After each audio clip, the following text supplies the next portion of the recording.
자, 여러분 반갑습니다. 지금부터 자동차공학 4주차 세 번째 강의를 시작합니다. 전기 얘기를 하고 있어요. 전기의 역사, 그 중에서 가장 대표적인 패러데이 얘기했고, 패러데이와 헨리 얘기를 했죠. 헨리. 그래서 패러데이는 이제 영구자석을 이용해서 영구자석으로 자장의 변화를 줘서 전기를 생산했다면, 헨리는 전자석을 이용해서 자장을 형성해서 전기를 만들어내서 좀 더 편리하게 했다. 근데 요즘은 영구자석 중에서 아주 그 히토리를 이용해서 센 영구자석이 나와서 동기모터 같은 경우는 또 영구자석을 또 써요. 훨씬 컴팩트하게 만들 수 있어요. 이거는 그렇겠죠. 영구자석 컴팩트하게 만들. 여기는 코일을 감아야 되니까 좀 크게 만들 수밖에 없어. 컨트롤은 좋아. 어? 근데 영구자석이 만약에 세다면, 센 영구자석이 있으면 훨씬 더 작게 만들 수 있어요. 그래서 다시 지금 그 영구자석도 쓰고 전자석도 써요. 두 가지를 많이 써요. 무조건 그 헨리식만 쓰는 게 아니고.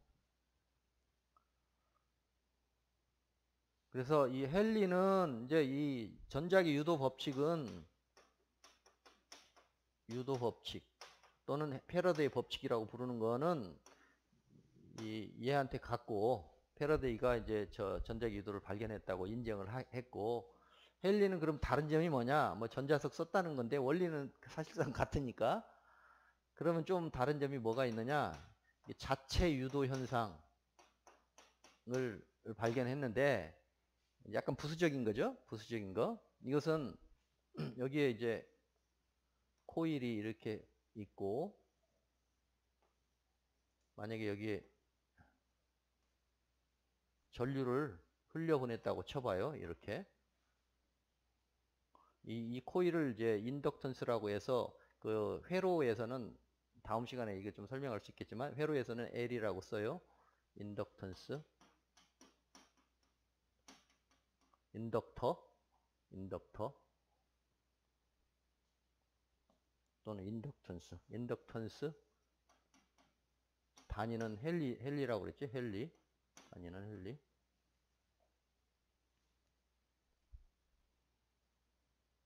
그러면 한번 보세요.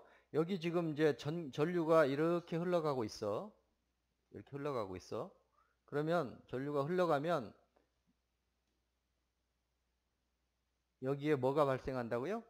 자기력선이 생기지?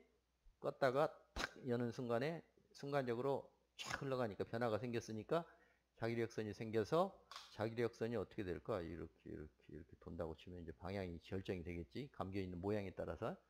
그래서 뭐 예를 들어 이렇게 나온다고 쳐봐요. 방향 고려 않고 대충 그리면 이런 이제 자기력선이 생기는 거지.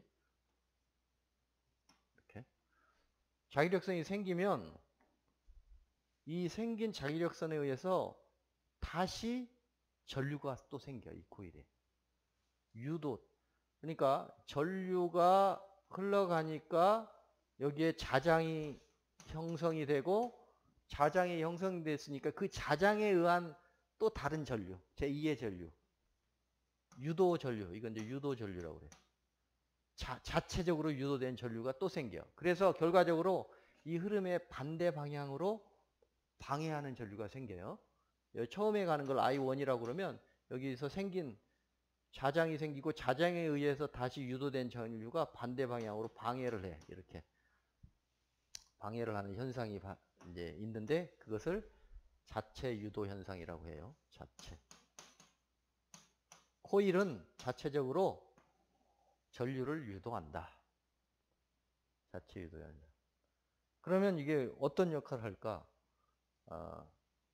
그냥 이렇게 그 전류가 직류로 돼 있을 때는 계속 꾸준하게 흘러가면은 자기장의 변화가 안 생기겠지. 그러니까 이제 교리로 해주면 끊임없이 여기 자기장의 변화가 생기니까 끊임없이 이 그 유도된 전류가 나와요. 그리고 여기는 예를 들어 1A를 흘려보내주는데 여기서 계속 1A 거의 1A 가깝게 이론적으로는 1A 가깝게 생길 수가 있어. 그러나 실제로는 손실이 있겠지. 여기 자력 손실도 있고 하니까 그것보다는 작은 걸로 방해를 해.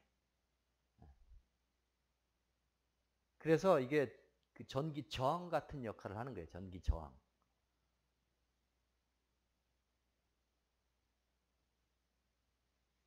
여기 교류를 달아주고 이렇게 생긴 거를 전기 저항 R이라고 하죠. R. 전기 저항. 전기 저항. 그래서 여기 교류에서 예를 들어 볼티지가 V가 있고 V가 지금 전압이 있고 전류가 흐르고 그러면 여기에 해당하는 저항체가 있으면 저항이 얼마나 흐르느냐 여기가 뭐 10V를 걸어줬는데 저항이 몇 오음이냐 몇 오음이냐 이렇게 하면 흐르는 양이 몇 암페어 흐르는지 계산이 되는데 이게 오음의 법칙이죠. 오음의 법칙. 오음도 좀 설명을 해야 되는데 오음의 법칙 이렇게 직류든 교류든 그 오음의 법칙은 항상 성립을 해요. 그런데 교류일 때 이 저항 역할을 하는 게 인덕터. 얘도 저항 역할을 하잖아. 여기 지금 전류를 쭉 흘려보내는데 자체 유도 때문에 반대 방향으로 전류가 생기니까 일종의 저항이 되는 거예요. 얘도 저항. 그래서 얘는 레지스턴스라고 부르고 얘는 이 저항 R은 말 그대로 레지스턴스 전기 저항이지. 일렉트릭 레지스턴스 저항이라고 부르고 얘도 저항은 저항이야. 저항은 저항인데 얘가 이렇게 갔을 때 맞대응하면서 하는 저항이라고 그래서 뭐라고 그래요? 리액턴스라고 불러요. 리액턴스. 리액턴스.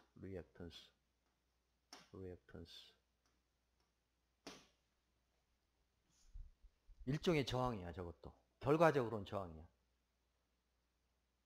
그 다음에 또 한 가지가 있어요. 회로에서는 역사하다가 회로로 살짝 빠졌는데 지금 이제 연결이 되니까 이거 같이 가져가면 여러분들이 그 세부적인 내용도 좀 알고 역사이기도 하니까 이해하시고 또 회로에서는 직류에서는 그냥 보통 저항만 신경 쓰잖아요. 이렇게 해서 여기 플러스 마이너스하고 저항이라는 게 이게 전구가 될 수도 있고 또는 히터가 될 수도 있고 이렇게 해서 열이나 빛이 나오지 직류. 물론 교류에서도 가능해. 교류에서도 마찬가지야. 교류에서는 이렇게 쓰죠. 이렇게 왔다 갔다 하니까 프리퀀시를 가지고 여기서도 마찬가지 전구나 히터 교류를 연결해도 되고 직류형도 있겠지. 이렇게. 근데 교류에서는 아까 말한 대로 교류를 걸었을 때 이 코일을 이렇게 감아서 솔레노이드로 만들면 여기에 흘러가는 I1에 대한 대항마로서 I2가 발생을 반대 방향으로 하면서 결과적으로 저항 역할을 하는 거야. 전체 흐르는 양이 줄어들죠. 그래서 얘를 인덕턴스라고 불러. 인덕턴스.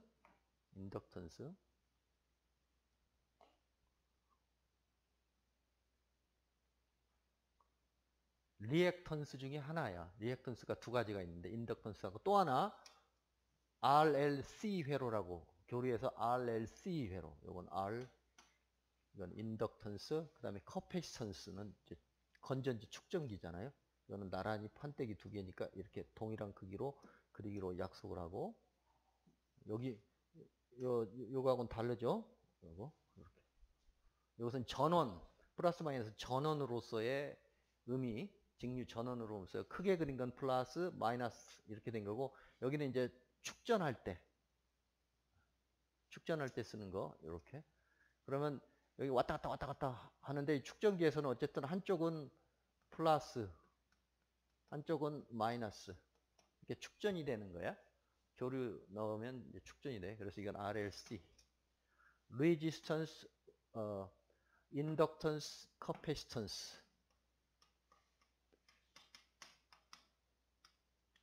뒤에 이제 배터리 할 때는 주로 얘를 잘 이해해야 되겠지. 이 커패시터가 콘덴서가 많이 모여서 배터리가 되는 거야. 여기에 저장을 많이 하는 거니까. 그래서 배터리 부분은 이제 주로 이 커패시터를 이해를 해야 되고, 지금 우리 그 모터에서는 자기 유도 현상, 전자기 유도 현상이니까 이 리액턴스를 잘 알아야 되겠지. 그래서 리액턴스가 크면 클수록 유도를 많이 한다. 그래서 전자석으로 쓸 때는 이걸 철심을 많이 감아줘야 돼요. 많이 감을수록 유도가 많이 되니까. 그러나 이제 여기 이 회로에서는 그 흐름 방향을 방해하는 쪽으로 전류가 생산이 되니까 일종의 저항이 되더라. 그래서 그 저항을 통칭해서 이 RLC를 통칭한 저항을 뭐라고 그러냐면 방해꾼이라고 해서 임피던스라고 불러요. 임피던스. 그래서 직류에서는 I는 R분의 V로 끝나지만 교류에서는 RLC가 다 붙어있는 교류에서는 이렇게 할 수 있죠. 한꺼번에 여기 지금 교류가 흘러가는데 거기에 저항, 코일, 컨덴서 이렇게 왔다 갔다 하면서 여기 지금 전류가 이리도 가고 이리도 가고 이렇게 해주면 여기에 R, L, C가 있으면 이 R과 L과 C의 총체적인 벡터 합으로서의 저항이 있는데 그걸 임피던스 Z라고 불러요. Z분의 V. 그래서 얘가 이퀴벌런트한 저항이라고 보면 돼. 이퀴벌런트한 저항. 이 세 가지를 포함하는, 식은 좀 복잡한, 식은 다음 시간에 설명하도록 하고, 임피던스. 그래서 여기 약간 이제 헷갈리긴 하지만, 저항은 당연히 이해를 했을 거고, 저항 역할을 하니까, 이것도 유도 현상에 의해서 이런 시스템에서는 방해꾼 역할을 하는 거지. 이쪽 방향으로 전류가 유도되니까 반대 방향으로. 그래서 저항 역할을 하는 거고, 여기도 얘 때문에 일종의 이 건너갈 수 없는 벽 같은 걸 뒀기 때문에 저항 역할을 하는 거예요. 근데 물론 이제 직류 같으면은 이제 계속 쌓이게 되겠지만 교류는 왔다 갔다 하니까 그래도 어쨌든 이 흐름을 방해하는 역할을 한다. 그래서 이 RLC를 통합하는 그 저항, 그걸 다른 말로 임피던스라고 한다. 이렇게 말씀을 드렸고,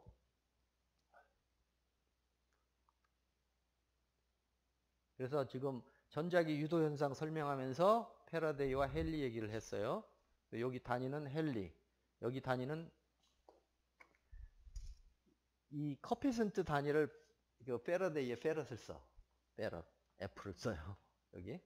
그리고 여기 인덕턴스는 원래 패러데이를 줘야 되는데 여기를 헨리를 줬어. 헨리. 그 다음에 저항은 옴을 줬어요. 옴, OHM. 그냥 이렇게 줄여서 오메가처럼 이렇게 쓰죠. 옴. 그래서 이거 다 사람 이름이에요. 옴. 저항의, 전기 저항의 단위. 인덕턴스의 단위. 얼마나 유도를 많이 하느냐, 코일이. 전기를 잘 만드느냐. 그게 이제 헨리. 그 다음에 여기 얼마나 충전이 잘 되느냐. 이게 페럿. 아시겠죠?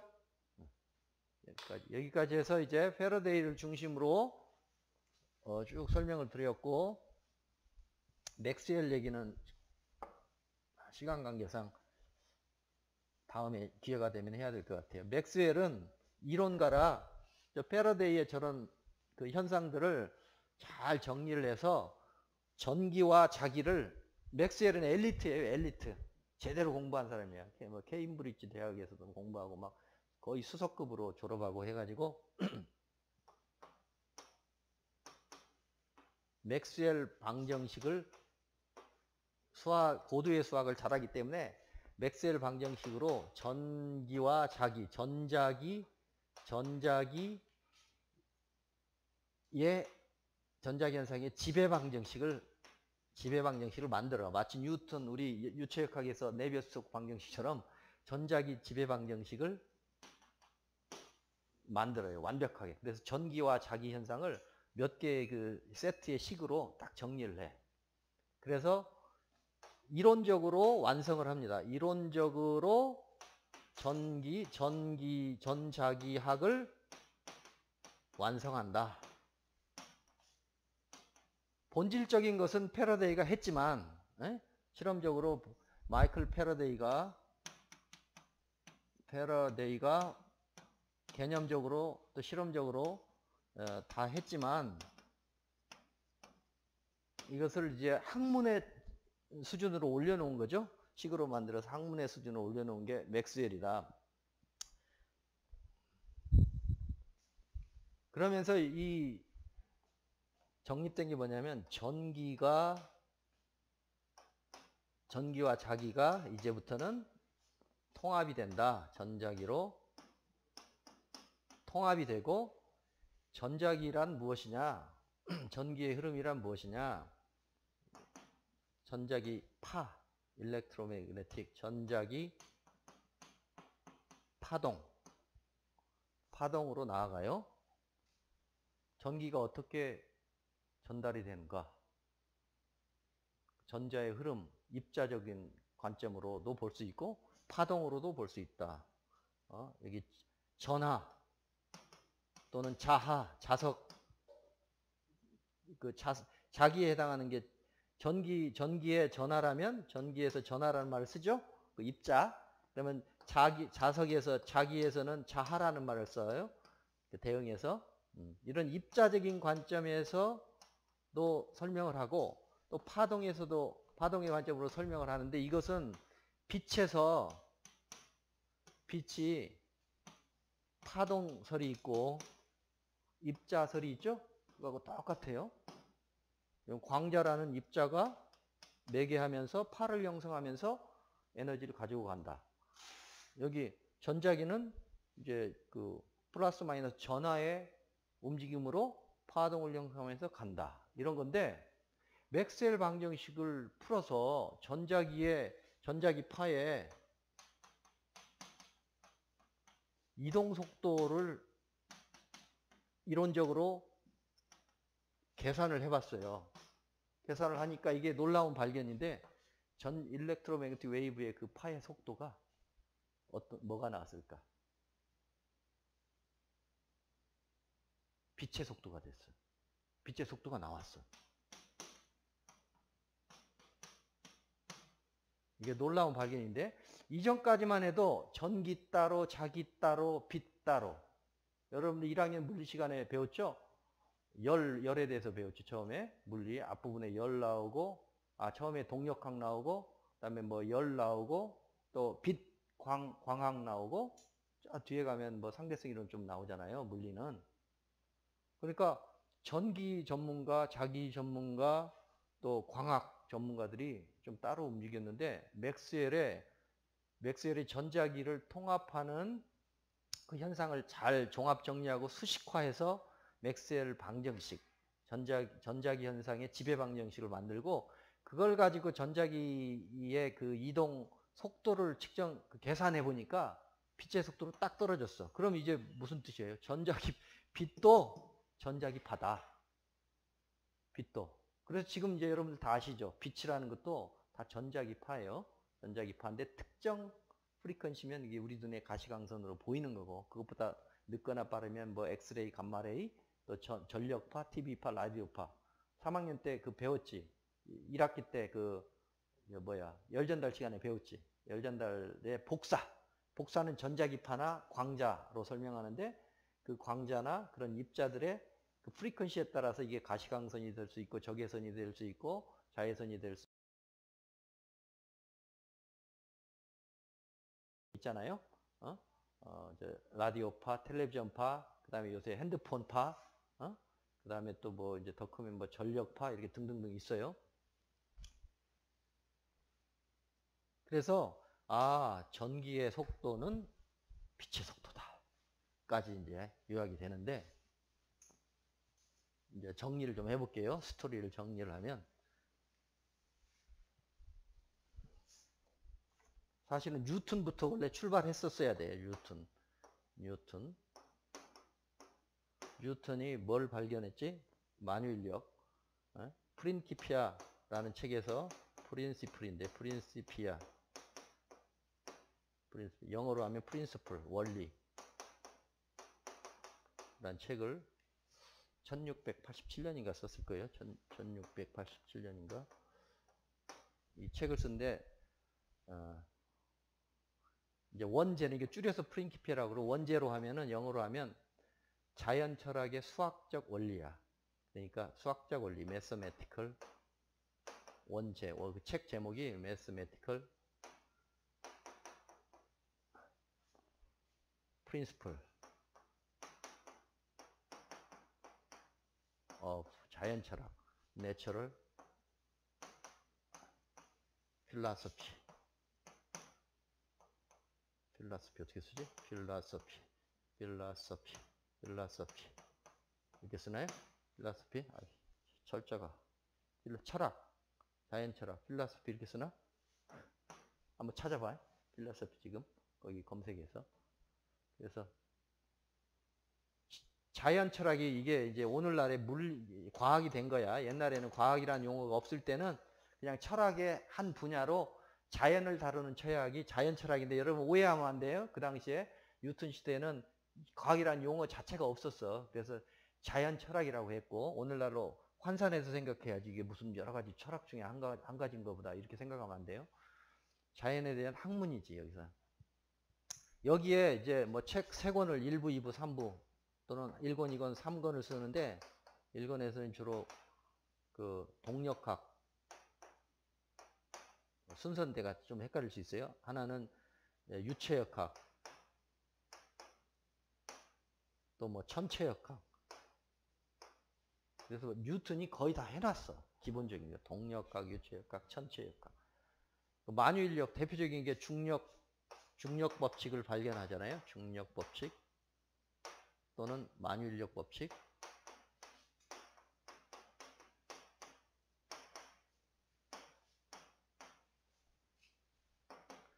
예를 들어 태양과 지구가 질량이 m1, m2면, m2고 거리가 r이면 여기 한 인력이 작용하는데, 힘은 작용하는 인력의 크기는 두 질량의 곱에 비례하고 거리의 제곱에 반비례한다. 여기 비례상수를 나중에 후에 구해보니까 이 G가 이제 어떤 값이 나오죠.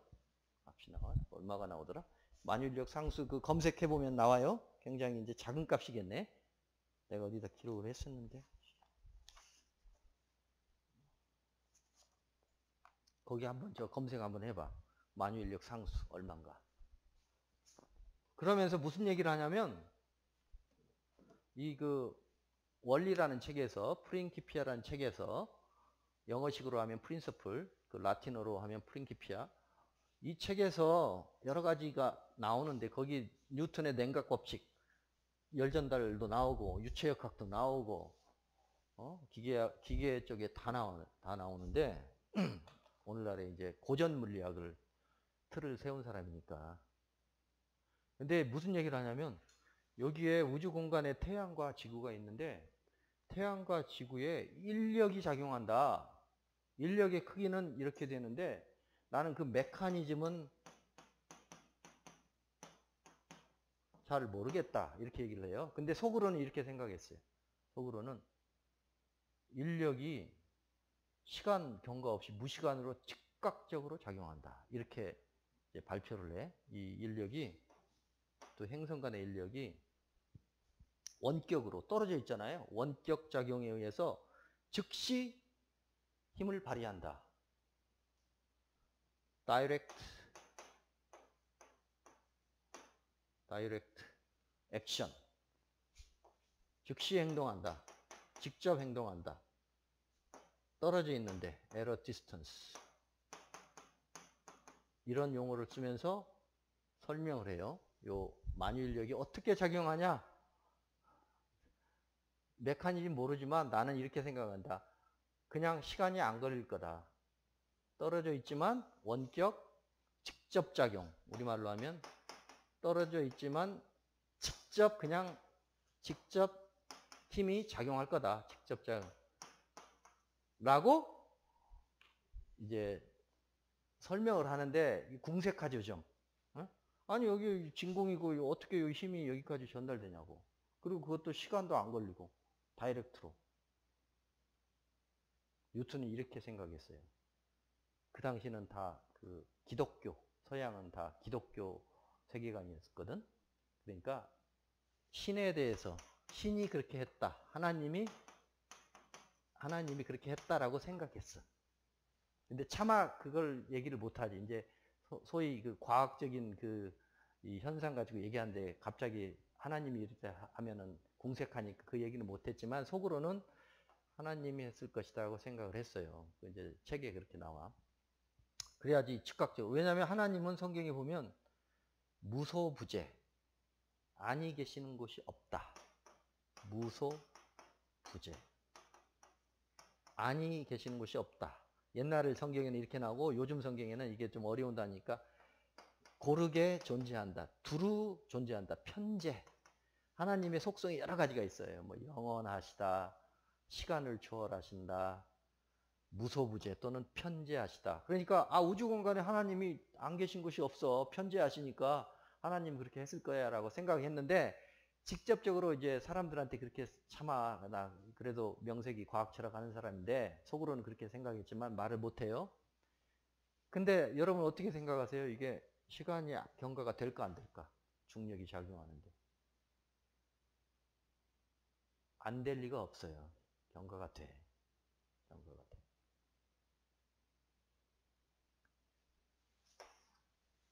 그래서 조금 더 해야 되는데 이게 조금만 더 할게요. 자, 중력 법칙하고 비슷하게 작은 사이즈로 나오는 법칙이 쿨롱이라고 그랬죠? 쿨롱. COULMB. 쿨롱. 쿨롱. 쿨롱까지 설명을 할게요. 이게 딱 마무리가 돼야 되는데. 쿨롱. 쿨롱 법칙, 중력 법칙, 전하 법칙.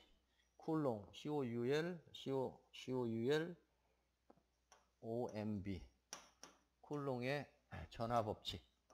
전하란 말을 보통 안 쓰고 그냥 쿨롱의 법칙. 중력 법칙하고 똑같아. 저 쿨롱도 이 중력 법칙을 알고 있었기 때문에 여기에 플러스 전하가 있고 마이너스 전하가 있는데 거리가 R만큼 떨어져 있다. R미터만큼 떨어져 있다. 그러면 인력이 작용할 텐데 인력의 크기는 똑같을 것이다. F는 어떤 상수, 다른 상수가 있겠고 여기에 전하를 Q1, Q2라고 하면 전하 Q1과 곱하기 Q2 전하량 있고 거리에 반비례할 것이다. 이렇게 얘기를 해요. 그래서 이 쿨롱 상수가 또 결정이 되는데 쿨롱 상수는 얼마지? 여기 나오지? 쿨롱 상수는 이것까지는 좀 기억을 합시다. 그러니까 중력 상수 나왔으면 나한테 알려주고 쿨롱 상수가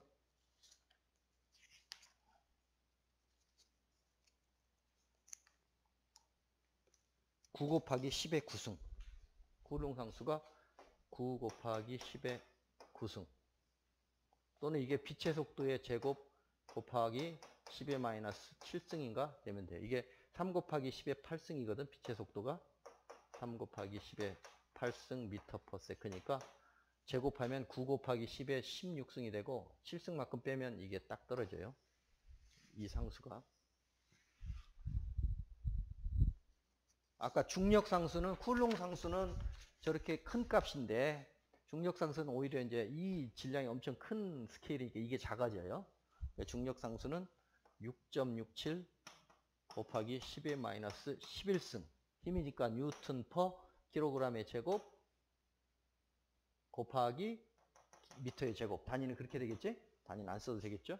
여기도 쿨롱의 단위도 여기도 뉴턴 퍼 이거 쿨롱이니까 쿨롱의 제곱 그 다음에 미터의 제곱 단위 이렇게 돼요. 똑같은 식이야. 똑같은 식. 그 대신 여기는 이제 인력과 청력이 같은 것끼리 있으면 이제 반발력도 생기죠. 저기는 무조건 인력만 있었는데 여기서 서로 땡긴다고만 봤는데 여기서는 무조건 땡긴다고만 봤는데 저쪽에서는 이제 플러스 마이너스가 있으면 땡기고 플러스 있으면 밀죠. 그것만 차이가 있지 완전히 같은 식이야. 두 개가 쿨롱의 법칙. 여기가 자석이라고 해도 마찬가지예요. 쿨롱을 이제 자하 법칙도 있어요. 자석에 대해서 똑같이. 여기 N극과 S극이 있고 그 자석의 어떤 크기가 있겠지. 뭐라고 그럴까? 이거 B라고 할까?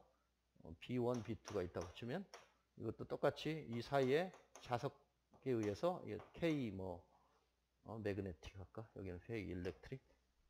여기 정확한 식은 다음 시간에 다시 보여드릴게요. 여기 플럭스를 쓰는데 플럭스 파이 자석의 어떤 그 유속 자속이라고 그래. 자속 여기 아래 제곱 이렇게. 이 식이나 똑같아요. 다만 여기만 좀 달라지겠지, 상수만.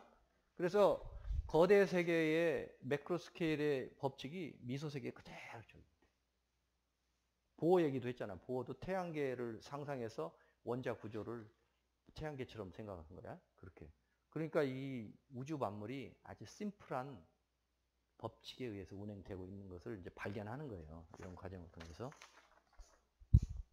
그래서 쿨롱 얘기를 했고, 중력 법칙 얘기를 했고, 내가 왜 지금 이 얘기를 하냐면, 요걸 마무리를 하려고 이 책을 마무리를 해야 되는데, 이 책이 뭐냐면, 공간에 펼쳐진 힘의 무대. 이렇게 제목을 했는데, 이게 무슨 뜻이냐면, 힘, 중력과 전자기력. 중력을 먼저 뉴턴이 소개를 했어요.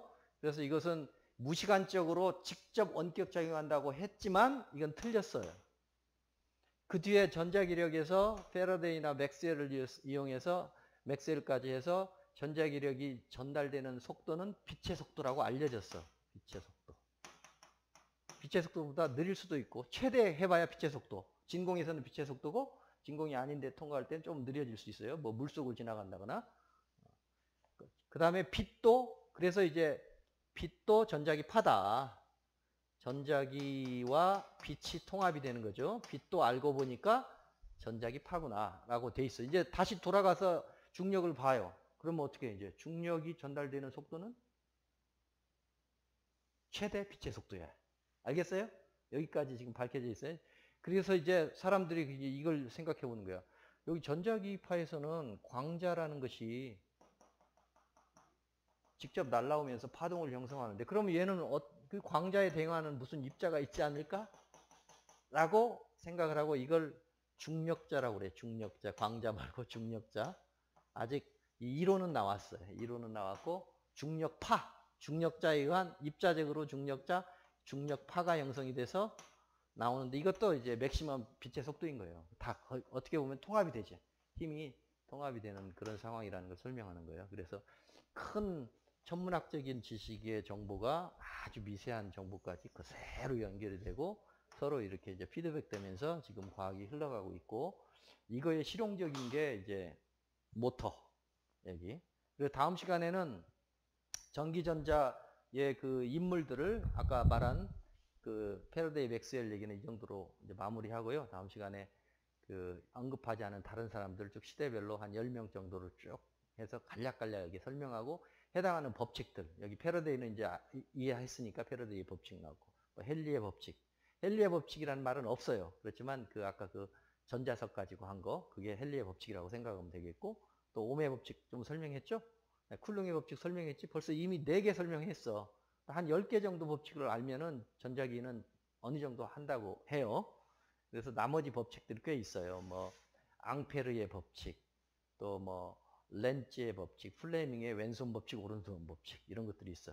알고 보면 이게 서로 다 스토리가 엮여가지고 쭉 그 이해기식으로 이해하면은 굉장히 기억도 잘 날 거고 또 흥미가 있을 거니까, 제가 다음 시간하고 늦으면 그 다음 주까지 해서 이 전기전자를 유학할 테니까 여러분도 그냥 수동적으로 듣지 마시고 제 걸 본 다음에 좀 찾아보세요. 여러 가지 동영상 찾아보시고 또 할 수 있으면 책 좀 대출 받아가지고 대여받아가지고 책도 보시고 하면 좋을 것 같습니다. 자, 그럼 이상으로 자동차공학 4주차 강의를 모두 마치도록 하겠습니다. 수고했습니다.